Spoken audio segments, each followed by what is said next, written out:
Le plus important aujourd'hui de comprendre, c'est que les crises sont toujours des phases d'opportunité. C'est-à-dire qu'évidemment, ce serait facile de dire tout va bien dans le meilleur des mondes, ça on laisse ça pour le gouvernement, mais il faut à la fois être optimiste mais aussi réaliste.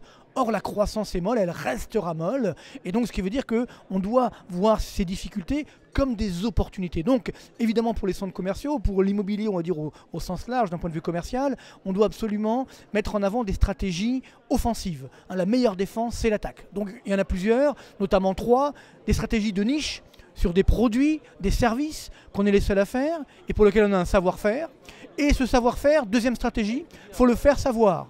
Donc, communiquer. Et on doit avoir une stratégie de communication pour justement créer la différence. Et troisième stratégie, évidemment, l'innovation. Comme on le voit dans beaucoup de centres commerciaux aujourd'hui, on doit continuer à innover absolument. C'est déterminant et c'est comme ça qu'on crée encore une fois la différence et qu'on permettra d'être des gagnants de cette crise. Donc, malheureusement, il faudrait que nos dirigeants fassent des réformes beaucoup plus fortes que la loi Macron, mais on a du mal à le faire. Alors, on espère qu'on le fera. C'est un petit peu mon discours que je défends dans Guérir la France, la thérapie de choc. Mais si on y arrive, tant mieux. Sinon, nous, chefs d'entreprise, on se doit de nous-mêmes faire cette thérapie de choc, prendre les devants, prendre également des risques, mais surtout innover et ne pas oublier qu'on doit voir cette crise, qui n'est pas terminée malheureusement, comme une phase d'opportunité. Et donc, nous serons tous à ce moment-là des gagnants de la crise.